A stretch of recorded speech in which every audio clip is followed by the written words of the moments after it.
నాన్నగారి లెగసీని మీరు కంటిన్యూ చేస్తున్నారు, ఒక రకంగా చెప్పాలండి. అవును. ఒక దండ ఇచ్చి ఎన్టీ రామారావు గారికి ఏమని చెప్తే నేను వేశాను, ఎంచుకొని మళ్ళీ తిరిగి అదే దండ నాకేశారు. ఇంకా ఇంట్లో అందరు కూడా నీకు ఎన్టీ రామారావు గారికి పెళ్ళి అయిపోయింది అని. ప్రస్తుతం మనతో పాటు ఉన్నారు వరంగల్ పార్లమెంటు స్థానం నుంచి కాంగ్రెస్ పార్టీ తరఫున పోటీ చేస్తున్నటువంటి డాక్టర్ కడియం కావ్య గారు. ఒక్కసారి ఆమెతో మాట్లాడదాం. నమస్తే అండి కావ్య గారు. నమస్తే అండి. ఎలా ఉన్నారు? ఫైన్ అండి, మీరు ఎలా ఉన్నారు? Fine, thank you. Very ఎలా nice to సాగుతోంది? meet you. Thank you. నాకు కూడా చాలా హ్యాపీగా ఉంది ఒక యంగ్ కంటెస్టెంట్ ని కలుస్తున్నందుకు. తర్వాత అది కూడా డాక్టర్ పైగా. అవును. ఇంకొకటి ఫస్ట్ టైం. ఎలా సాగుతోంది క్యాంపెయినింగ్? బాగుందండి, మనకి రెస్పాన్స్ కూడా చాలా బాగుంది. Super. అందరు కూడా కాంగ్రెస్ ఊపులో ఉన్నారు Yeah, కాబట్టి yeah. అది జనాలలో కూడా ఉంది ఆ రెస్పాన్స్. అంటే నాన్నగారి లెగసీని మీరు కంటిన్యూ చేస్తున్నారు, ఒక రకంగా చెప్పాలంటే. అవును. అందరికీ పరిచయం ఉంటారు ఆయన. ఎందుకంటే నేను కూడా ఇప్పుడు చూశాను, ఉమ్. చిన్నవాళ్ళ నుంచి పెద్దవాళ్ళ వరకు ఎవరు వచ్చినా ఆప్యాయంగా ప్రేమగా దగ్గరకు తీసుకుంటూ పలకరిస్తూ ఆయన ఫస్ట్ నుంచి ఆయనకు ఉందనుకోండి, బట్ స్టిల్ కంటిన్యూ అవుతూనే ఉంది. అవును. అలాంటి వ్యక్తి అందరికీ తెలుస్తారు. అవును. సో మిమ్మల్ని ఎలా రిసీవ్ చేసుకుంటున్నారు ఆయన బిడ్డగా? అయితే ఇక్కడ రెండు విషయాలు. ఉమ్. మా నాన్నగారు ఒక జనరేషన్, నేను ఒక జనరేషన్. యా. ఇప్పుడు ఎవరైతే వస్తున్నారో పెద్దవాళ్ళు, డాడీ వాళ్ళ కొలీగ్స్ గానీ, డాడీ ఫస్ట్ లెక్చర్ చేశారు, తర్వాత పాలిటిక్స్ లోకి వచ్చి అవును. అందులో వివిధ హోదాల నుంచి కూడా చైర్మన్ నుంచి చేశారు కాబట్టి ప్రతి చోట అతనికి తెలిసిన వాళ్ళు ఉన్నారు. ఇప్పుడు వాళ్ళు కూడా వాళ్ళ పిల్లల్ని తీసుకొస్తున్నారు. సో వాళ్ళ జనరేషన్, ఇప్పుడు నా సేమ్ జనరేషన్ వాళ్ళని కూడా తీసుకొచ్చి మా పిల్లలు కూడా మీకు సపోర్ట్ చేస్తారు అని చెప్పి అట్లా ఒక ఫ్యామిలీ ఎన్విరాన్మెంట్ కనిపిస్తుంది. బయటికి వెళ్ళినప్పుడు కూడా చాలా బయటకు వెళ్ళినప్పుడు కూడా చాలా మంది వచ్చి 25 years కింద పనిచేసాము, 30 years కింద, లేకపోతే మీ డాడీ కొలీగ్స్ మేము అని ఏమంటారు అనుబంధాన్ని గుర్తు చేస్తున్నారు ప్రతి చోట. ఇంటర్వ్యూ డెప్త్ లోకి వెళ్లే ముందు ఫస్ట్ ఒక క్వశ్చన్ కి ఆన్సర్ చేయండి. మీకు బీఆర్ఎస్ నుంచి టికెట్ వచ్చింది, అన్ని అయిపోయి మీరు ఇంకా త్వరలోనే నామినేషన్ వేస్తారు అనుకుంటున్న సందర్భంలో అందరూ సడన్ గా మీరు అనూహ్యమైన నిర్ణయం తీసుకున్నారు, కాంగ్రెస్ పార్టీలోకి మారిపోయి కాంగ్రెస్ నుంచి కంటెస్ట్ చేస్తున్నారు. ఎందుకు అలాంటి చేంజ్ వచ్చింది? లాస్ట్ వరకు కూడా మేము చేద్దాము అన్న మధ్య మధ్యలో డౌట్స్ వచ్చినాయి మాకు కూడా, ఇట్లా ఇంట్లో నుంచి చేద్దామా వద్దా, రోజు రోజుకి ఏదో ఒకటి బయటకు వస్తుంది పార్టీ మీద. నేను ఒక న్యూ కమర్ గా నేను ఫేస్ చేయాలి, ఇప్పుడు ప్రజల దగ్గరికి వెళ్ళి ఓటు అడగాలి. అట్లా అడగాలన్నప్పుడు కూడా వాళ్ళు మళ్ళీ మనల్ని ఏమన్నా క్వశ్చన్ చేస్తారు. అప్పుడే ఫ్రెష్ గా లిక్కర్ స్కామ్ లో కవితక్క గారు అరెస్ట్ అయ్యారు, తర్వాత ఫోన్ ట్యాపింగ్ అని కొత్తగా వస్తున్నాయి, తర్వాత పేపర్స్లలో కూడా ఒక్కొక్క ఎమ్మెల్యే మీద భూ కబ్జా కేసులు ఆక్రమించుకుంటున్నారు అది అని చెప్పి ఇక్కడ కాంగ్రెస్ ప్రభుత్వం వచ్చినాక వీళ్ళ అన్ని నిజాలు బయటకు తీయడం తోటి పార్టీ మీద రోజు రోజుకి ఒక బ్యాడ్ రిమార్క్, చెడ్డ పేరు వస్తుంది. అదొకటి. ప్లస్ ఇక్కడ ఏదైతే ఉన్నారో అందరూ ఓడిపోయి ఉన్నారు కాబట్టి వాళ్ళు ఒక రకమైన డిప్రెస్డ్ గా ఉన్నారు. Plus at the same time వాళ్ళలో ఎటువంటి ఒక కోఆర్డినేషన్ మిస్ అయిపోయింది. మేము పిలిచి అంటే ఇప్పుడు కలుద్దాము, మీటింగ్స్ ఎట్లా అరేంజ్ చేసుకుందాము, ఒక ప్రణాళిక పెట్టుకుందాము అనుకుంటే కూడా వాళ్ళ నుంచి ఎక్కువ రెస్పాన్స్ లేకుండే. సో ఏదైతే నేను లేఖలో పేర్కొన్నానో ఆ రెండు విషయాలు కూడా 100% కారణాలు అవే.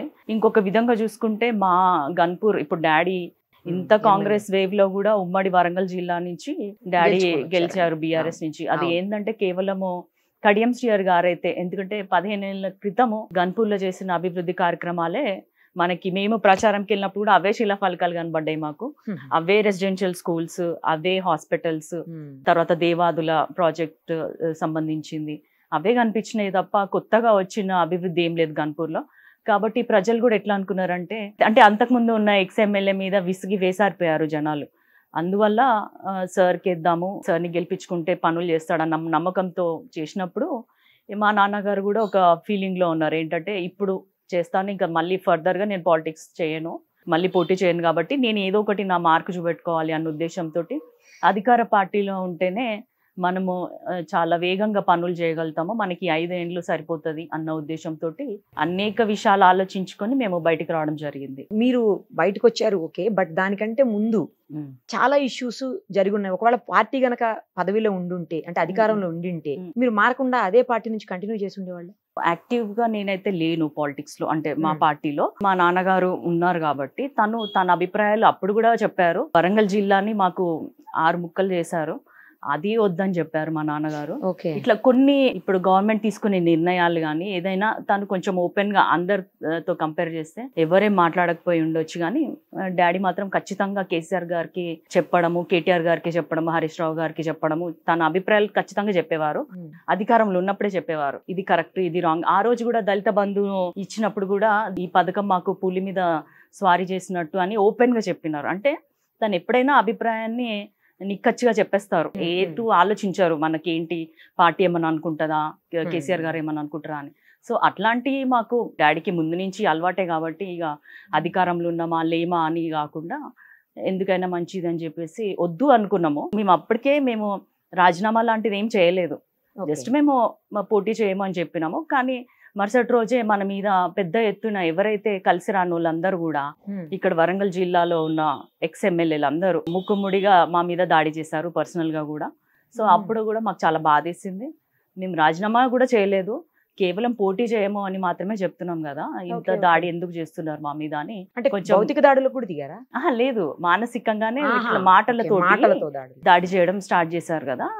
మేము కొంచెం మనస్తాపానికి గురైనాము. మన అభిప్రాయాన్ని చెప్పడం కూడా తప్ప, పోటీ నుంచి తప్పుకుంటున్నాం అని చెప్పడం తప్ప అని చెప్పి అనుకుని కామ్గా ఉంటే మనకి కాంగ్రెస్ నుంచి 1-2 days లోనే ఆఫర్, అంటే వాళ్ళు వచ్చి పెద్దలు వచ్చి AICC incharge general secretary Deepa Das Munshi గారు, తను చాలా పెద్ద స్థాయి వ్యక్తి, ఢిల్లీ నుంచి వచ్చి మనల్ని అడిగితే మేము ఆలోచించుకొని కార్యకర్తలతోటి డిసైడ్ చేసుకొని ఇట్లా మారడం జరిగింది. అని యాక్చువల్లీ మీరు లేఖ రాసిన వెంటనే పోటీ నుంచి తప్పుకుంటున్నారు అంటే ఇంకా మళ్ళీ పోటీ చెయ్యరు ఏ పార్టీ నుంచి కూడా అనుకున్నారు అందరూ. సడన్ గా మళ్ళీ మీరు కాంగ్రెస్ నుంచి వచ్చేసరికి ఓకే ముందే ఒప్పందం కుదుర్చుకొని అప్పుడు రిజైన్ చేశారు అని చెప్పేసి, అంటే ఈ పార్టీ నుంచి బయటకు వచ్చారు అని చెప్పేసి మళ్ళీ వినిపించింది. క్లియర్ గా చెప్పాలంటే మనం నిజంగానే ముందే ఒప్పందం అన్ని చేసుకుంటే ఇక్కడ లేఖ ఇచ్చేయంగానే మేమే వెళ్ళి డైరెక్ట్ కాంగ్రెస్ పార్టీ వాళ్ళని కలిసేవాళ్ళం. కానీ అక్కడ పరిస్థితి అది కాదు కదా. వాళ్ళే మన దగ్గరకు వచ్చారు అంటే మనము ముందు ఎలాంటి ఒప్పందం చేసుకోలేదు అన్న విషయం క్లియర్ అక్కడ. నెక్స్ట్ మీ మీద ఇంకో ఆరోపణ ఏంటంటే మీరు తెలంగాణ కోడలు కాదు ఆంధ్రాకి కోడలు, ఇక్కడ పోటీ చేస్తే ఆమె స్థానికురాలు ఎలా అవుతుంది అనే యాంగిల్లో కొంతమంది మీ ప్రత్యర్థులు మాట్లాడుతున్నారు. ఎందుకంటే మీ హస్బెండ్ ని దృష్టిలో ఉంచుకొని ఇదంతా మాట్లాడేది కేవలం ఈ బీజేపీ వాళ్ళే. మనుషుల్ని ప్రాంతాలుగా, కులాలుగా, మతాలుగా విడదీసి మాట్లాడేది వాళ్ళకే అది చేతనైతే. అభివృద్ధి ఎలాగూ చేయరు, చేసేయని గియే. అయితే మా పెళ్లి కూడా అప్పుడు ఉమ్మడి ఆంధ్రప్రదేశ్ లో ఉన్నప్పుడే 2007 లో అయింది.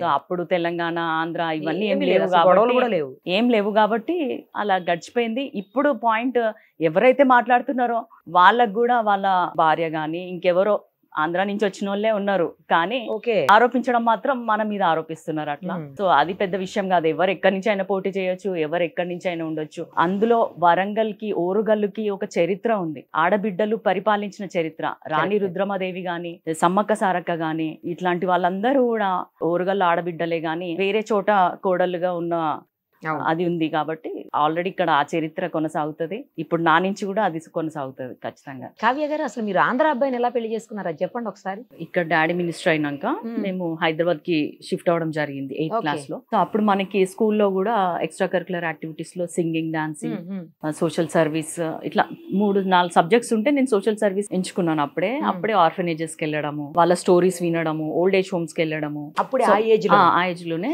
అదే మెడిసిన్ వర్క్ కంటిన్యూ అవుతూ వచ్చింది. మెడిసిన్ లో కూడా నేను వెళ్లే దారిలో సికింద్రాబాద్ లో ఆగి, అక్కడ ఒక ఓల్డ్ ఏజ్ హోమ్ ఉంది క్రిస్టియన్స్ ది, అక్కడ ఆగి వాళ్ళతోటి మాట్లాడడం, వాళ్ళతోటి పరిచయాలు పెంచుకోవడం అట్లా చేసిన. సో అప్పుడు తను మా క్లాస్మేటే, 8th class నుంచే లేదు మెడిసిన్ లో క్లాస్మేట్.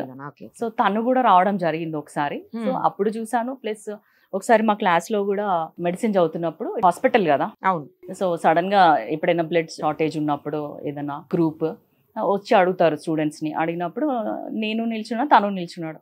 సో ఆ అబ్బాయికి కూడా కొంచెం సోషల్ యాంగిల్ ఉంది, రెస్పాన్సిబిలిటీ ఉంది అని చెప్పి అట్లా స్టార్ట్ చేసుకున్నాము. తర్వాత మేమిద్దరం కూడా ఒక సాంగ్ మెడిసిన్ కాలేజ్ ఫంక్షన్ లో కలిసి పాడడం జరిగింది. అప్పటి నుంచి తను ఆ ఏజ్ నుంచి నన్ను ఫ్రెండ్లీగానే ఉంటూ ప్రోత్సహించడం జరిగింది సోషల్ యాక్టివిటీస్ లో కానీ, ఇట్లా సొసైటీకి ఇట్లా చేద్దాము అట్లా చేద్దాము అని. సో ఇద్దరం కూడా ఒకటే యాంగిల్లో ఆలోచిస్తున్నాము అని అనిపించి కంప్లీట్ గా వేరే కమ్యూనిటీ, యాక్చువల్ గా మతం కూడా కదా, అయితే రిలీజియన్ డిఫరెంట్. అవునవును, అవన్నీ ఇంకా కనిపించలేదు.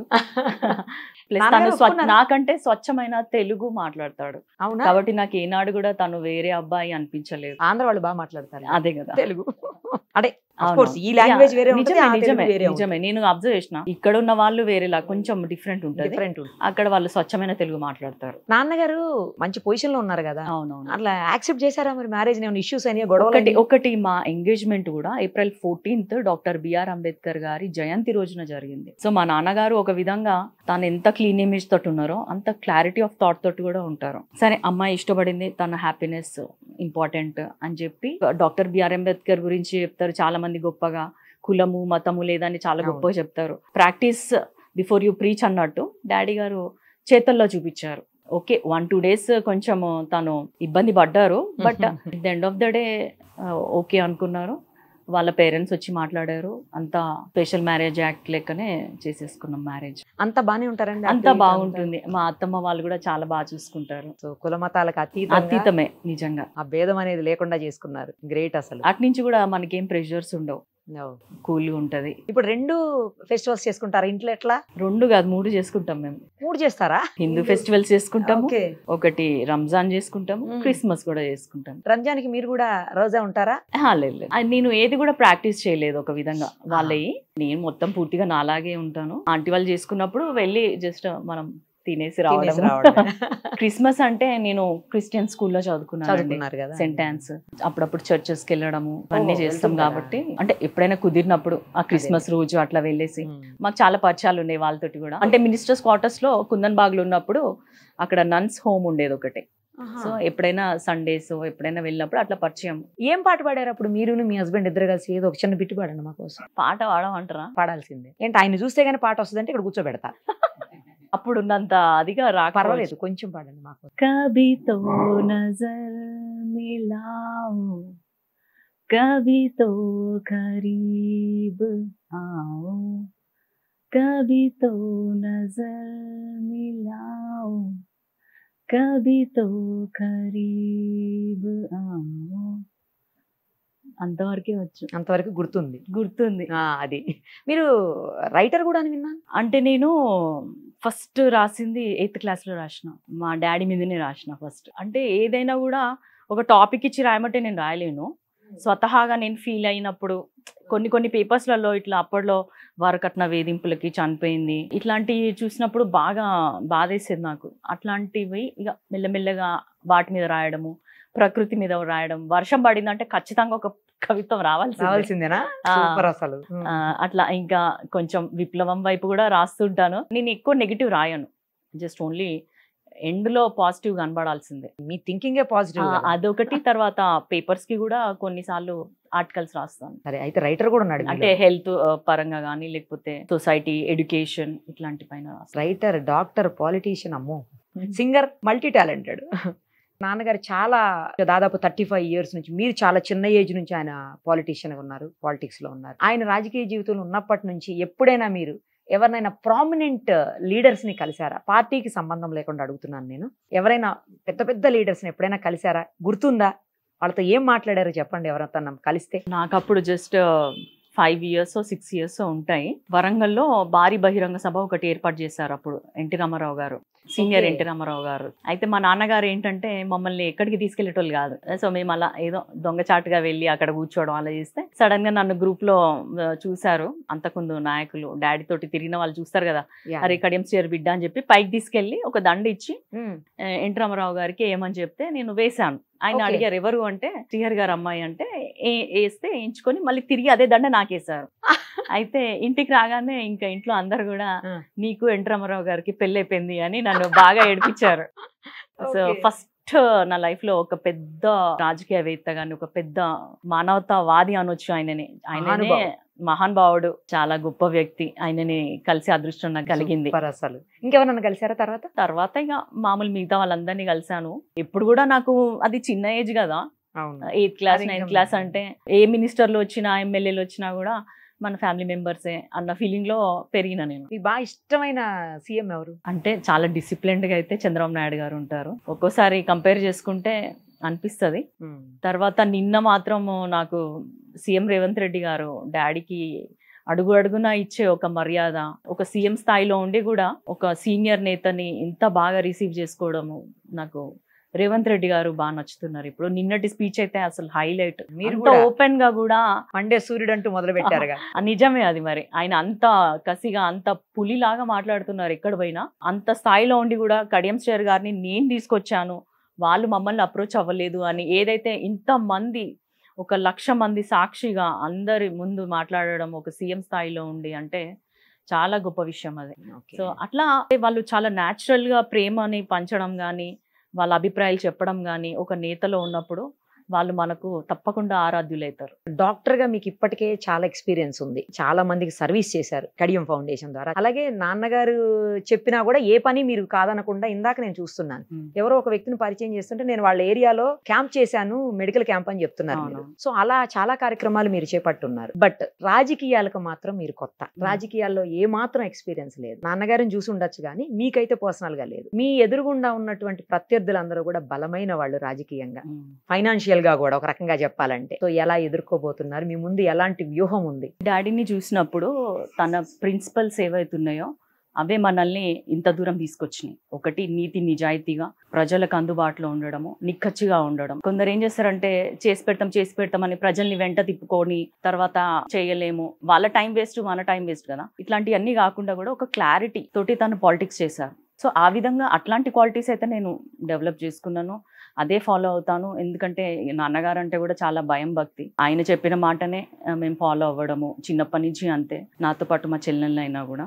సో ఆ విధంగా ఆయనను చూసి నేర్చుకున్నాను. ఒక విధంగా నేను ప్రత్యక్ష రాజకీయాలు లేకపోవచ్చు కానీ రాజకీయాల్లో జరిగిన ఎదురు దెబ్బలు మా నాన్నగారు ఏదైతే ఫేస్ చేశారో, ఓడిపోయిన టైంలో ఎట్లుంటారు జనాలు, మనం గెలిచినప్పుడు ఎలా ఉంటారు, ఇట్లాంటివన్నీ నేను దగ్గర నుంచి చూశాను. నేను పుస్తకాలు కొంచెం ఎక్కువనే చదువుతాను, మనము అనుభవించాల్సిన అవసరం లేదు, చూసి నేర్చుకోవడం కూడా జరుగుతుంది కాబట్టి అది డాడీ దగ్గర చూసి నేర్చుకున్నాను నేను. సో ప్రత్యర్థులను ధీటుగా ఎదుర్కోగలంటారు. ఒక విషయం ఏంటంటే, ఒక ప్లస్ పాయింట్, నేను ఏది కూడా పర్సనల్ గా తీసుకోను. ఇప్పుడు మన మీద పార్టీ మారిన వెంటనే కూడా చాలా మంది మనల్ని బాగా ట్రోల్ చేశారు, అది నేను అస్సలే పట్టించుకోలేదు, ఏ ఒక్క రోజు కూడా బాధపడలేదు నేను. అదే బలం అసలు. అదే ఇక్కడ ప్రధానంగా అంటే మీరు ఎంపీ అయిన తర్వాత గతంలో ఉన్న ఎంపీ ఏం చేశారు ఏంటి అని అందరం చూసాము. సో మీరు ఏ సమస్యల్ని అడ్రస్ చేయబోతున్నారు ఇమ్మీడియట్ గా, మీరు వేటిని ఐడెంటిఫై చేశారు అసలు? ఫస్ట్ ఇప్పుడు డాడీని చూసుకుంటే, ఏదో మనం రాజకీయాల్లోకి వచ్చామా, పదవులు అడ్డు పెట్టుకొని అక్కడ భూములు ఆక్రమించుకున్నామా, వీళ్ళని బెదిరించామా, ఈ రౌడీజం చేసామా, గ్రూపులు చేసామా, ఇవన్నీ కాదు.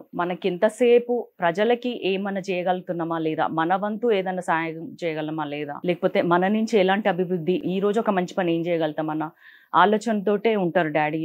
నేను కూడా అదే విధంగా డాక్టర్గా ఉన్నా కూడా మనం ఈ రోజు ఎవరినైనా ఎడ్యుకేట్ చేసినామా హెల్త్ విషయంలో, ఎవరినైనా కొంచెం దగ్గర తీసుకొని వాళ్ళకి పేద బాలికలు మెడిసిన్లో కానీ ఇంజనీరింగ్లో కానీ సీట్లు తెచ్చుకున్నా కూడా ఫీజు కట్టలేని పరిస్థితిలో ఉన్న వాళ్ళని కూడా మనల్ని అప్రోచ్ అయితే వాళ్ళకి ఫీజులు కట్టి చదివించడం. ఎందుకంటే చదువుతోటే జీవితాలు బాగుపడతాయి అన్నట్టు మేము నమ్ముతాము. కాబట్టి ఆ ఉద్దేశంతో మేము పని చేయడానికి వచ్చినాం కానీ పదవులు అనుభవించడానికి రావట్లేదు.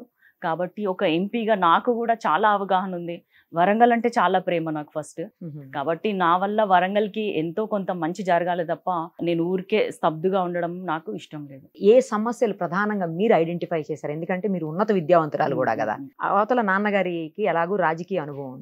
ఈ రెండిటి దృష్ట్యా మీరు ఎలాంటి సమస్యలను ఇక్కడ అసలు ఐడెంటిఫై చేశారు? ఇన్నేళ్లలో ఏ ప్రాబ్లమ్స్ అట్లానే ఉండిపోయాయి సాల్వ్ అవ్వకుండా? ఒకటి, హైదరాబాద్ తర్వాత వరంగలే రెండో రాజధాని అని చెప్పుకోవచ్చు. అన్ని విధాలుగా ఇక్కడ మనకి నీటి వనరులు ఉన్నాయి, బొగ్గు గనులు ఉన్నాయి, ఐటీ కూడా అన్ని ఇండస్ట్రియల్ ఒక కారిడార్ డెవలప్ చేసుకోవచ్చు. ఐటీ కూడా ఇక్కడ ఉంది, కొన్ని కంపెనీస్ ఉన్నాయి ఇక్కడ. తర్వాత ఎడ్యుకేషనల్ హబ్ ఇది, ఎందుకంటే మనకు ఒక కేయూ యూనివర్సిటీ ఉంది, కాకతీయ యూనివర్సిటీ ఉంది, మెడికల్ కాలేజ్ ఉంది, ఇప్పుడు ఎన్ఐటి ఉంది. అట్లాగే మనము ఇక్కడ తెలంగాణకు రావాల్సిన ఐఐఎం కూడా ఇక్కడ తెప్పిద్దామన్న ఆలోచన నాకుంది వరంగల్ జిల్లాకి. ఇంకొకటి, మనకి ఉత్తర దక్షిణ భారతదేశాన్ని కలిపే ఒక కూడలి లాంటిది మన కాజ్పేట్ రైల్వే జంక్షన్, చాలా పెద్దది.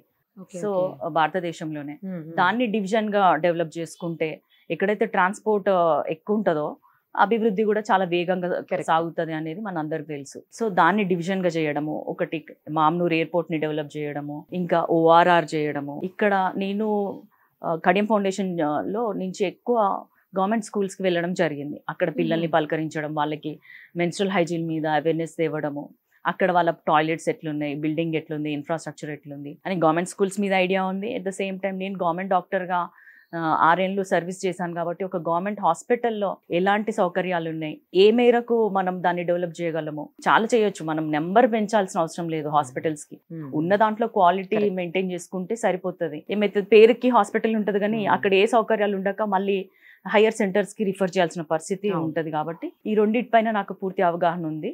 అదొకటి. ఇంకా మనం ఎట్లాగో మహిళల కోసం చాలా చేసినాం, గర్భిణీ స్త్రీలకి రక్తహీనత రాకుండా వాళ్ళు ఎలాంటి జాగ్రత్తలు తీసుకోవచ్చు అని అప్పుడు న్యూట్రిషన్ కిట్ కూడా ఇవ్వడం జరిగింది మనం మన సైడ్ నుంచి, బెల్లం పల్లి పట్టీలు ఇట్లాంటి. సో అనేక వాటిపైన ఐడియా ఉంది. ఇంకొకటి మన విభజన చట్టం ఒకటి ఉంది మన తెలంగాణ సపరేట్ అయినప్పుడు, అందులో రైల్వే కోచ్ ఫ్యాక్టరీ ఒకటి అదే పెండింగ్ ఉంది. తర్వాత ఇప్పుడు మన లెదర్ పార్క్ ఒకటి డెవలప్ చేసుకున్నా, టెక్స్టైల్ పార్క్ డెవలప్ చేసుకున్నా, ఇక్కడ యువతకి గానీ మహిళలకు గానీ ఉపాధి కలిగించే విషయంగా చాలా ఉన్నాయి ఇక్కడ చేసుకోవాల్సినవి, పెండింగ్ లో ఉన్నాయి అన్ని. ఏంటంటే మన దురదృష్టము, కేంద్రంలో బీజేపీ 10 ఏళ్ల నుంచి అధికారంలో ఉన్నా కూడా ఒక్క పని మన దక్షిణాది రాష్ట్రాలకి, తెలంగాణకి గానీ వరంగల్కి గానీ చేసింది ఏమీ లేదు. ఒక్క విద్యా సంస్థను కూడా తేలేదు. అసలు ఇక్కడ ఇచ్చిన నిధులు కానీ, ప్రాజెక్ట్స్ కానీ, లేకపోతే ఇండస్ట్రీస్ కానీ జీరో. కాబట్టి ఇక్కడున్న పెండింగ్ ఇష్యూస్ని ఫస్ట్ సాల్వ్ చేసుకోవడము, తర్వాత నెక్స్ట్ ఇంకేమైనా చేయగలుగుతామా, ఎమ్మెల్యేలకి కావాల్సిన అవసరాలు ఉంటాయి కదా నియోజకవర్గాల స్థాయిగా, అప్పుడు వాటిని డెవలప్ చేసుకోవడం చేస్తాను. మొత్తం 7 నియోజకవర్గాల పరిధిలో ఉన్నటువంటి ఎమ్మెల్యేల నుంచి కూడా సహకారం ఉందా? చాలా బాగుందండి. అందరు కూడా ఒక చెల్లె లెక్క, బిడ్డ లెక్క ట్రీట్ చేస్తున్నారు. ఎక్కడ పోయినా కూడా జాగ్రత్తగా చూసుకుంటున్నారు. మీటింగ్స్ లలో వాళ్ళు కూడా చాలా పట్టుదలతో ఉన్నారు. ఎందుకంటే వాళ్ళు మొన్ననే ఎలక్ట్ అయ్యారు. వాళ్ళకి వచ్చిన మెజార్టీ కంటే డబుల్ మెజార్టీ తెస్తామన్న జోష్లో ఉన్నారు. ఎందుకంటే మాకు సీఎం రేవంత్ రెడ్డి గారు కూడా మీటింగ్ లో చెప్పారు, ఎవరైతే అధిక మెజార్టీ తెస్తారో వాళ్ళకి ఫస్ట్ ప్రయారిటీ ఇచ్చి వాళ్ళకి ఎక్కువ నిధులు ఇస్తానో వాళ్ళ నియోజకవర్గానికి అనేసరికి వీళ్ళందరూ కూడా, వాళ్ళకి చాలా పెండింగ్ ఉన్నాయి కదా. అంతకుముందు ప్రభుత్వంలో మన ముఖ్యమంత్రి గారు ఎక్కువ అందుబాటులో లేకపోవడం వలన ఎక్కువ పనులు జరగలేదు. ఇక్కడ వరంగల్లో అయితే ఇంకొక మెయిన్ సమస్య అండర్ గ్రౌండ్ డ్రైనేజ్ సిస్టమ్ అండి, అది కూడా చెయ్యాలి. సో అవన్నీ కూడా నిన్న మీటింగ్ లో సీఎం గారు ప్రామిస్ చేశారు, ఖచ్చితంగా ఇవన్నీ నేను చేసి పెడతానని. కాబట్టి ఆ విధంగా వీళ్ళందరూ కూడా మనతోటి చాలా బాగున్నారు, జోష్గా పనిచేస్తున్నారు. యాక్చువల్లీ మీరు డాక్టర్ గా చాలా, అంటే ఎక్కడన్నా మనం చూస్తుంటాం డాక్టర్స్ అంటే చాలా సాఫ్ట్ నేచర్ ఉంటుంది. అఫ్ కోర్స్ ప్రజలతో మమేకం అవుతారు కానీ బట్ సాఫ్ట్ గా ఉంటారు ఎక్కడ కూడా. పాలిటిక్స్ దానికి చాలా భిన్నంగా ఉంటాయి. చాలా అగ్రెసివ్ గా ఎదుటి వాళ్ళ మీద దాడులు చేస్తూ, భౌతికంగా కాదు మానసికంగా మాటలతోటి, తర్వాత ఇష్టానికి మాట్లాడుతూ చాలా ఘోరమైనటువంటి సిచ్యుయేషన్స్ చూస్తున్నాం. మరి మీరు ఇవన్నీ ఫేస్ చేయగలరా? రెండు ఉండాలి, సాఫ్ట్నెస్ ఉండాలి, అగ్రెసివ్నెస్ ఉండాలి. సాఫ్ట్నెస్ ఎప్పుడు మనం ప్రజల సమస్యల్ని అర్థం చేసుకునేటప్పుడు ఆ సాఫ్ట్నెస్, ఆ సెన్సిటివిటీ ఉంటేనే మనం వాళ్ళ సమస్యల పైన రియాక్ట్ అయ్యి మనం ఏదో ఒకటి చెయ్యాలి అన్న ఆలోచన మనకు వస్తుంది. At the same time aggressiveness ఎక్కడ ఉండాలి అంటే, ఇక ఇతరులను తిట్టడంలో అగ్రెసివ్నెస్, ఇవన్నీ time waste politics, energy waste politics. అవి వాటి జోలికి నేను వెళ్ళను. ఇట్లాంటి మాటలు ఆల్రెడీ మా నాన్నగారికి ఇప్పుడు 72, ఆ ఏజ్ లో కూడా ఆయనని ఎన్నో మాటలు అంటున్నారు. ఎవరైతే కొన్ని ఓట్లు కూడా తేలేని కొందరు నాయకులు, వాళ్ళ మీదనే ఎన్నో వచ్చినాయి రాష్ట్ర వ్యాప్తంగా. అందరూ చూశారు వాళ్ళ గురించి, వాళ్ళ క్యారెక్టర్ ఎట్లాంటిది, వాళ్ళ పరిస్థితి ఎట్లుంది, వాళ్ళని ఏ పార్టీ దూరం పెట్టింది, అన్నీ తెలిసి కూడా జస్ట్ ఇక మైక్ ముందు పెట్టగానే ఇష్టారాజ్యంగా మాట్లాడుతున్నారు. ఇక వాళ్ళ టైం కూడా దగ్గర పడింది కాబట్టి అట్లా మాట్లాడుతున్నారు. అవన్నీ కూడా మేము పట్టించుకోము. కేవలం మనం ఏదైనా మంచి చేయగలమా లేదా. అగ్రెసివ్నెస్ ఎక్కడ ఉండాలంటే, ఉన్న సమస్యల పైన మనము లోక్సభలో కానీ, అసెంబ్లీలో కానీ, రాష్ట్ర కేంద్ర ప్రభుత్వాల దగ్గర మాట్లాడే దానిలో అగ్రెసివ్నెస్ ఉండాలి. వాటిని తీర్చడంలో కూడా అగ్రెసివ్నెస్ చూపెట్టాలి, అంతేగాని మనుషుల మీద అవసరం లేదు. అదే వరంగల్ పార్లమెంట్ నియోజకవర్గ ఓటర్లు కడియం కావ్య గారికి ఎందుకు ఓటేయాలి అంటే ఏం ఆన్సర్ చేస్తారు? ఒక విధంగా 7 నియోజకవర్గాలలో నేను 2016 నుంచి తిరగడం జరిగింది. అంటే నేను డాక్టర్ గా కడియం ఫౌండేషన్ తరఫున చేసిన సేవల గురించి చెప్తున్నాను. సో వాళ్ళకి ఏమి కడియం కావ్య అనగానే కొత్తగా జస్ట్ కడియం శ్రీహరి కూతురుగా బ్రాండ్ గా ఇట్లా వెంటనే ఫ్రెష్ ఫేస్ కాదు నాది. నేను ఆల్రెడీ ఎక్కువ కాన్సన్ట్రేట్ చేసింది ఇంటీరియర్స్ లో. ఎందుకంటే బాలికలకి పీరియడ్స్ పైన అవగాహన లేదు, వాళ్ళ పేరెంట్స్ చెప్పరు, తల్లి చెప్పుకోదు, అదొక స్టిగ్మా సొసైటీలో. సో దాని వల్ల ఫేస్ చేసే అనేక ప్రాబ్లమ్స్ ఏంటి ఫ్యూచర్ లో, ఇట్లాంటి నేను చెప్పాలి. ఒక డాక్టర్ గా వచ్చి డాక్టర్ దగ్గర ఒక పేషెంట్ వస్తేనే 2 నిమిషాలు 5 నిమిషాల కంటే ఎక్కువ టైం ఇయ్యరు. అట్లాంటిది నేను 2 గంటలు వరంగల్ నుంచి ఇంటీరియర్స్ కి వెళ్ళడం జరిగింది. ప్రతి నియోజకవర్గంలో కొన్ని ఊర్లు సెలెక్ట్ చేసుకోవడం, అక్కడికి వెళ్ళి ఎక్కువ కేజీబీవీస్కి వెళ్ళడం జరిగింది. కాబట్టి నేను చాలా ప్లేసెస్ తిరిగినా, కేజీబీవీస్కి వెళ్ళినా, గవర్నమెంట్ స్కూల్స్కి వెళ్ళినా, ఎక్కడికి వెళ్ళినా కూడా ప్రోగ్రామ్స్ చేసినాం. కాబట్టి కడియం కావ్య అంతో ఎంతో చాలా మందికి తెలిసిన వ్యక్తే. కొత్తగా నేను ఇప్పుడే వచ్చింది కావ్య, ఈమె ఎవరు అసలు అన్నట్టు ఏం లేదు. మన గురించి ఆర్టికల్స్ కూడా రావడం జరిగింది మెయిన్ పేపర్స్లలో. నేను చేసిన సేవా కార్యక్రమాలను గుర్తించి మన వసుంధరలో కానీ, నవ్యలో కానీ అన్నిట్లో మన గురించి పరిచయం ఆల్రెడీ జరిగిపోయింది. అంటే పరిచయం ఉన్న వ్యక్తిగా ఓటు వేయాలి అనేదా మీ కాన్సెప్ట్? లేకపోతే అసలు ఓటు వేయడానికి ఇది రీజన్స్, ఈ రీజన్స్ తో కడియం కావ్య గారికే ఓటు వేయాలి అని చెప్పండి అంటున్నా. అయితే పరిచయం అనేది ఓకే, కొంతమేరకే పనిచేస్తుంది. కానీ ఆమె ఎట్లాంటి వ్యక్తి, ఆమె స్వభావం ఎలాంటిది అంటే పేద ప్రజలకి సేవ చేయాలి, ఇతరులకి సేవ చేయాలన్న స్వభావం ఏదైతుందో ప్రజలు నాలో ఆ స్వభావం ఉందని గుర్తించి ఈమె అయితే మనకి ఎంతో కొంత చేస్తుంది, ఖచ్చితంగా చేస్తుంది, కడియం శ్రీయర్ బిడ్డగా వస్తుంది. ఒకటి నేను సేవ చేశాను, తర్వాత ఒక డాక్టర్ని, ఒక మహిళల్ని, ఇక్కడ ఉన్న సమస్యలపైన పూర్తి అవగాహన ఉంది, మాట్లాడడానికి నాకు భాషా ప్రావీణ్యం ఉంది. ఇన్ని క్వాలిటీస్ ఉన్నప్పుడు ఖచ్చితంగా అది కూడా ఒక 35 ఏళ్ల తర్వాత ఒక మహిళకి అవకాశం వచ్చింది వరంగల్ జిల్లాలో. కాబట్టి ఖచ్చితంగా నన్ను వాళ్ళ ఆడబిడ్డగా ఆశీర్వదించి నన్ను ఢిల్లీకి పంపుతారు. ఇవన్నీ కూడా కలగలిపి నేను ఖచ్చితంగా వెళ్తాను. యాక్చువల్లీ మీరు అన్నట్లు చాలా తక్కువ మంది లేడీస్ కంటెస్ట్ చేస్తున్నారు. నాకు తెలిసి తక్కువ ఏజ్ లో కూడా మీరే ఉన్నారేమో కంటెస్ట్ చేస్తున్న వాళ్ళల్లో. అది మీకు అడ్వాంటేజ్ అనుకోవచ్చా మహిళగా? అవును, ఎందుకంటే నేనేం నమ్ముతా అంటే చాలా మంది సేవ చేస్తారు కానీ రిటైర్ అయినాక చేస్తారు. సో ఆ టైం ఎంత ఉంటుంది, ఒక 10 years చేస్తారు, 15 years చేస్తారు, వాళ్ళ ఓపిక. కానీ నాకు ఎప్పుడు నచ్చుతుంది అంటే చాలా చిన్న వయసు నుంచి ఎవరైతే సేవా కార్యక్రమాలు చేస్తారో వాళ్ళకి చాలా లైఫ్ ఎక్కువ ఉంటుంది, ఎక్కువ సంవత్సరాలు సేవ చేయడానికి ఉంటుంది. అందరూ రారు సొసైటీకి ఏదో చేద్దాము అన్నట్టు, అందరికీ ఉండదు. సో అట్లా చేసినప్పుడు చిన్న వయసులో వచ్చిన వాళ్ళకి ఎక్కువ టైం ఉంటుంది సేవ చేయడానికి, ఎక్కువ ఇయర్స్ కూడా వాళ్ళు చేయడానికి సిద్ధంగా ఉంటారు. నాన్నగారికి చాలా క్లీన్ చిట్ ఉంది పాలిటిక్స్ లో, అందరికి హెల్ప్ చేస్తారని, ఎవరు కూడా ఆయన్ని పెద్దగా టార్గెట్ చేయడం కానీ లేకపోతే ఆయన ఏదో అనడం కానీ లేకపోతే ఆయన మీద ఏదో ఆరోపణలు కూడా పెద్దగా కనిపించవు ఆయన రాజకీయ జీవితంలో. సో అది మీరు ఏ రకంగా మీరు పాజిటివ్ గా మార్చుకొని పబ్లిక్ లోకి తీసుకెళ్లబోతున్నారు, దాన్ని పబ్లిక్ నుంచి ఓట్లని పాజిటివ్ గా ఎలా మార్చుకోబోతున్నారు మీరు? నాన్నగారు నేను 7th లో ఉన్నప్పుడు ఫస్ట్ మినిస్టర్ అయి 9 years చేశారు. తర్వాత మెడిసిన్ అయిపోయింది, జాబ్ చేస్తున్నప్పుడు డిప్యూటీ సీఎం గా చేశారు. అంటే ఊహ తెలిసినాక కూడా మా నాన్నగారు ఎప్పుడు మమ్మల్ని పాలిటిక్స్ లో ఇట్లా, ఇప్పుడు చాలా ఫ్యామిలీస్ లో చూస్తాము వాళ్ళ ఫ్యామిలీ మెంబర్సే రన్ చేస్తుంటారు షో అంతా, అట్లాంటి ఎప్పుడు చేయలేదు మా నాన్నగారు. అంటే ఎవరైతే ప్రతినిధిగా ఉంటారో వాళ్ళే ఉండాలి, కుటుంబ సభ్యులు ఇన్వాల్వ్మెంట్ ఉండకూడదు అన్నట్టు పెంచారు. కానీ ఇప్పుడు నన్ను సపరేట్ గా ఒక ఎంపీ క్యాండిడేట్ గా తీసుకొచ్చారు తప్ప మాకు ముందు నుంచి ఇట్లా వీటిలో ఇన్వాల్వ్ అవ్వడము లేకపోతే ఇంకేదో కార్యక్రమాలు చేయడము, చాలా మంది షో చేయడము, తర్వాత కాంట్రాక్టులు తీసుకోవడము, కబ్జాలు చేయడము, అంత ఫ్యామిలీ మెంబర్స్ తోటే కదా చేసేది ఇవన్నీ. సో అట్లాంటివి ఏం చేయలేదు కాబట్టి అంత క్లీన్ గా ఉన్నాము, ఇప్పుడు కూడా అంతే క్లీన్ గా ఉంటాము.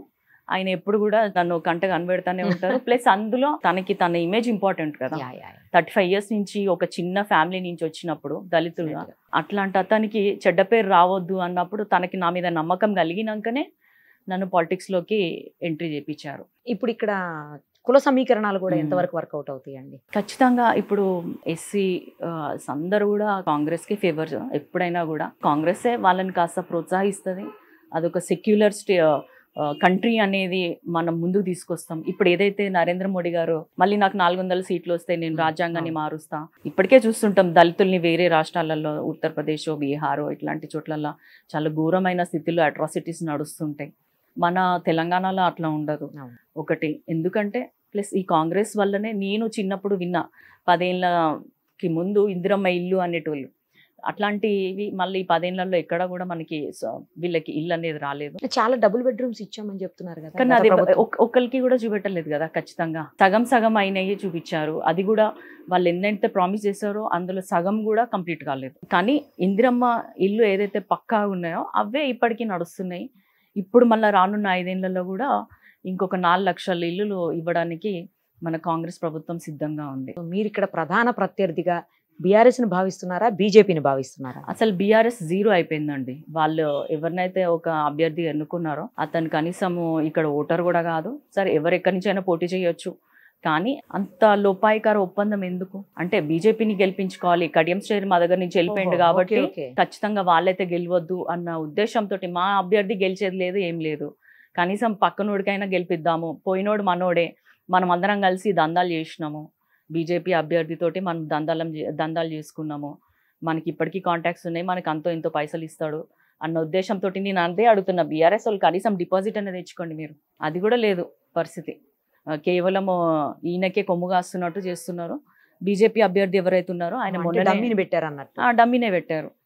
అది చిన్న పిల్లలకు కూడా అర్థమవుతుంది, ఎందుకంటే ఆయన ముక్కుమొహం ఎవరు తెలియదు. బీజేపీ అభ్యర్థి ఎవరైతే ఉన్నారో ఆయన అంతకుముందే మొన్న ఘోరంగా ఓడిపోయినారు.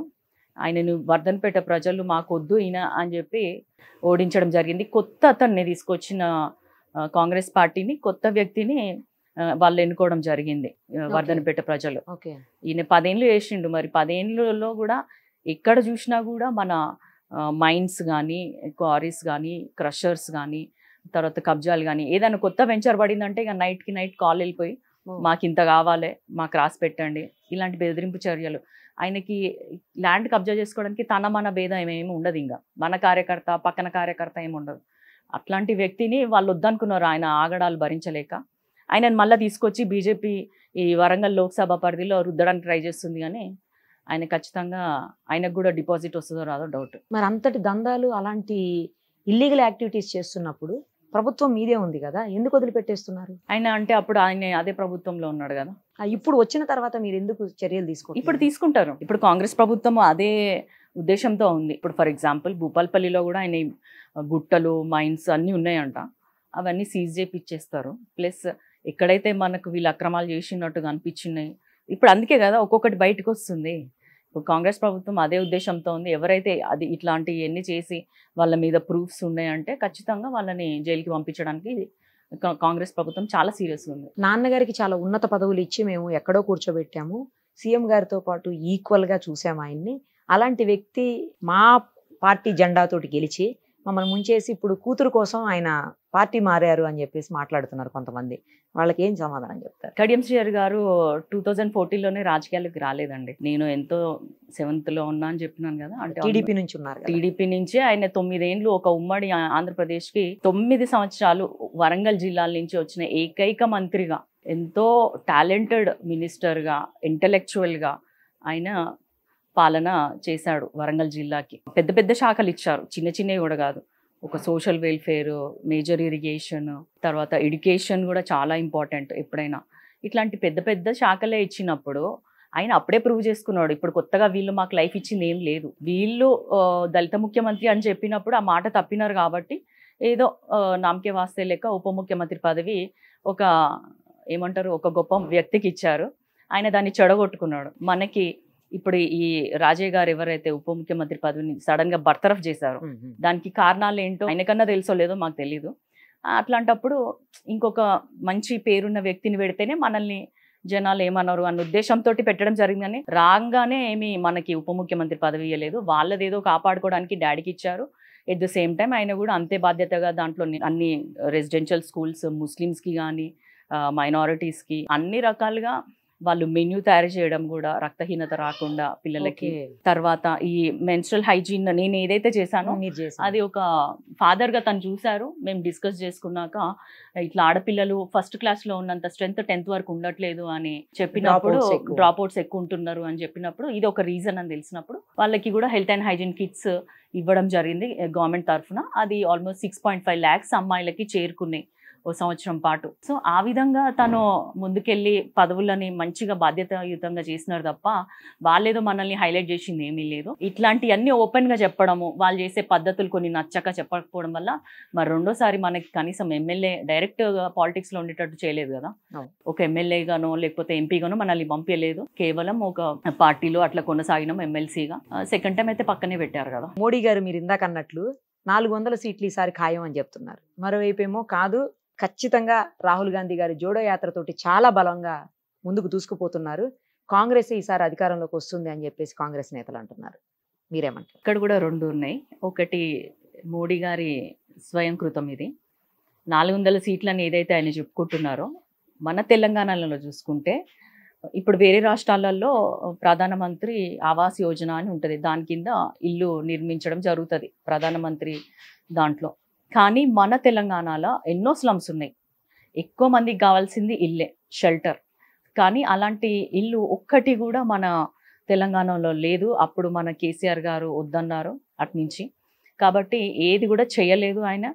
ఒక ఇల్లు మనకి రాలేదు ఆ విధంగా చూసుకుంటే. ఇంకొకటి ఏంది అంటే, ఏదైతే నార్త్లో తను చతికిల పడ్డారో, ఎక్కడైతే అక్కడ ఎక్కువ సీట్లు వస్తాయి అనుకున్నారు కానీ అది జరిగే పని కాదు. ఇప్పుడు ఒక్కసారి రామ మందిరం అయిపోయినాక అందరు కూడా రిలాక్స్ అయ్యారు. ప్రజలు కూడా మనం ఒక పండుగ అయిపోయిన తెల్లారి ఎట్లా రిలాక్స్ అవుతామో అట్లా రిలాక్స్ అయ్యారు. ఓకే, దేవుడు మనకు వచ్చేసాడు, మనకి ఇప్పుడు అభివృద్ధి కావాలన్న ఆలోచనలో కూడా ప్రజలు ఉన్నారు. ఏదైతే అంతర్లీనంగా ఎవ్వరికి తెలియకుండా చాలా బ్యాక్ డోర్లో జరుగుతున్న మణిపూర్ అల్లర్లు కానీ, తర్వాత హిందూ ముస్లిం మైనారిటీస్ పైన జరుగుతున్న అఘాయిత్యాలు కానీ ఇవన్నీ ఎంత పేపర్లలో రాకున్నా కూడా సోషల్ మీడియాలో అయితే స్ప్రెడ్ అవుతుంది. ఆయన చేసే పాలన ఎట్లుంది, జస్ట్ షో పాలననే తప్ప ఏది కూడా నిజం లేదు ఇందులో అన్న దానికి ప్రజలు వచ్చారు. ఆయన గ్రాఫ్ కూడా క్రమేణా పడిపోయింది కాబట్టే కదా మొన్న పుస్తలు మట్టలు మహిళల పైన మాట్లాడారు అర్థం పర్థం లేకుండా నరేంద్ర మోడీ గారు. అన్నిటికంటే ముఖ్యంగా రాజ్యాంగాన్ని రద్దు చేస్తా అన్నప్పుడు ఏ ఎస్సీ ఏ ఎస్టీ ముస్లిం మైనారిటీస్ క్రిస్టియన్స్ ఎవ్వరు కూడా ఆయన కోటయ్యారు. ఎందుకంటే ఈ మాత్రం ముందుకు వస్తున్న నేను ఒక దళిత బిడ్డగా ఇక్కడ లోక్సభకి వెళ్ళే అవకాశం కలిగిందంటే డాక్టర్ బిఆర్ అంబేద్కర్ గారు సోనియమ్మ గారు వల్లనే నాకు ఇది సాధ్యమైంది అని నేను మీకు చెప్తున్నాను. అదే నరేంద్ర మోడీ కనుక ఉంటే నెక్స్ట్ రానున్న 5 ఏళ్లలో అసలు ఇట్లాంటి రిజర్వేషన్స్ ఉండవు, ఏముండవు. అంటే మళ్ళీ మేము వెనక్కి వెళ్ళిపోవాలా, మళ్ళీ మేము రోడ్లు ఉడ్చుకుంటుండాలా, చెప్పులు కొట్టుకుంటుండాలా, ఇట్లా మా పరిస్థితి చాలా దారుణంగా ఉంటుంది అన్నది ప్రతి ఒక్కరికి అవగాహన ఉంది. కాబట్టి చాలామంది బీజేపీకి ఓటేయొద్దు అని డిసైడ్ అయిపోయారు. ఇంకొక వైపు చూస్తే రాహుల్ గాంధీ గారు భారత్ జోడో యాత్ర కింద చాలా మంచి మెసేజ్ ఇచ్చారు. ఏంటంటే నఫరత్ కే బాజార్ మే మొహబ్బత్ కి ఫుల్ బాటో అని చెప్పేసి, అంటే ఇట్లా విద్వేషం ఉన్న చోట ప్రేమను పంచండి అని. ఇంతకంటే ఒక దేశం ముందుకెళ్ళడానికి కావాల్సిన స్లోగన్ ఒక ప్రధానమంత్రి అభ్యర్థిస్తున్నాడంటే దేశం ఎలా ఉండబోతుంది అన్నదానికి ఇది ఒక చిన్న ఎగ్జాంపుల్. ఇదంతా కూడా ప్రజలు గమనిస్తున్నారు. వాళ్ళు చేసింది నేను అదే చెప్పిన కదా, దక్షిణాది రాష్ట్రాలంటేనే కేంద్రంలో ఉన్న బీజేపీకి చిన్న చూపు. అది తెలంగాణ మీద కూడా చూసాం మనము. వాళ్ళు చేసిన అభివృద్ధి ఒక్క పాయింట్ సడన్గా టక్కుమని ఒక పాయింట్ చెప్పండి మీరు అంటే చెప్పడానికి ఏమీ లేదు. కాబట్టి ఖచ్చితంగా కూడా రాహుల్ గాంధీ మళ్ళీ ప్రధానమంత్రి అవుతారు. ఆయన చేయాల్సినవన్నీ ఆయన చేస్తారు. మాకు 5 న్యాయాల పేరిట మేనిఫెస్టో ఏర్పాటు చేయడం జరిగింది. అందులో ఏ ఒక్క వర్గాన్ని కూడా విస్మరించకుండా మహిళలు, యువకులు, శ్రామికులు, వ్యవసాయం చేసుకునే రైతులు, సమన్యాయం అనేది ఏంటి అంటే ఏదైతే నరేంద్ర మోడీ వద్దంటున్నారో రిజర్వేషన్స్ దాన్నే పట్టుకొని మళ్ళీ జనగణన చేసి దాని ప్రకారం రిజర్వేషన్స్ కల్పిస్తాను నేను, దాని ప్రకారం మన హక్కులు మనకు వచ్చే విధంగా ప్రయత్నిస్తానని రాహుల్ గాంధీ ఇంత క్లారిటీ ఇచ్చినప్పుడు మంచి వైపే ప్రజలు వెళ్తారు. రాముడిని నమ్ముకున్న బీజేపీ రాముడి ఉద్దేశం ఏంది, ధర్మాన్ని కాపాడాలి. సో ఆ ధర్మాన్ని కాపాడే బాధ్యత కాంగ్రెస్ పార్టీ తీసుకుంటుంది. కాబట్టి ఖచ్చితంగా ఇప్పుడు కేంద్రంలో కాంగ్రెసే వస్తుంది, రాహుల్ గాంధీ ప్రధానమంత్రి అవుతారు. ఇక్కడ మన తెలంగాణ రాష్ట్రంలో 17 సీట్లు, ఒక సీట్ ఎలాగ వదిలేస్తాం ఎప్పుడూను. ఇక ఉన్న 16 సీట్లలో డబుల్ డిజిట్ వస్తుంది, మాకు సింగిల్ డిజిట్కే కాంగ్రెస్ ప్రభుత్వం లేదా కాంగ్రెస్ పార్టీ పరిమితం అయిపోతుంది అని చెప్పేసి బీజేపీ వాళ్ళు అంటా ఉన్నారు. ఊహలు వేరు నిజాలు వేరు కదా, వాళ్ళు ఊహల్లో ఉన్నారు కాబట్టి ఊహల్లోనే ఉండనియండి. నిజం ఎప్పుడు జూన్ 4కి బయటకు వస్తుంది, అప్పుడు వాళ్ళు తుండుగుడ్డు వేసుకొని కూర్చుంటారు కాబట్టి సరిపోతుంది. ఒక వైజ్గా చాలా ఇంటలెక్చువల్గా ఎవరికి హామ్ చేయకుండా ఉండే వ్యక్తిలాగా ఉంది మీతో మాట్లాడుతుంటే. చాలా బాగా అనిపిస్తుందండి. ఎందుకంటే ఒక మహిళగా నాకు చాలా హ్యాపీగా ఉంది మీతో మాట్లాడడము. మీ వ్యూస్ని షేర్ చేస్తుంటే కూడా ఇలాంటి వాళ్ళు కదా రావాలి, ఇలాంటి వాళ్ళు కదా చట్టసభల్లో ఉండాలి అనిపిస్తోంది. 100% మీరు గెలిచి చట్టసభల్లో అడుగుపెట్టి ఇక్కడ ఉన్నటువంటి ఏ ప్రాబ్లమ్స్ ఉన్నాయో వాటన్నింటి మీద దృష్టి సారిస్తారని, ఇప్పుడు ఏ కమిట్మెంట్తో అయితే ఉన్నారో అదే కమిట్మెంట్ని టిల్ ఎండ్ కంటిన్యూ చేయాలని, చేస్తారని ఆశిస్తూ ఇక్కడ వాళ్ళంతా మీకు సపోర్ట్ చేయాలని ఖచ్చితంగా కోరుకుంటూ all the very best. Thank you so much. Thank you అండి.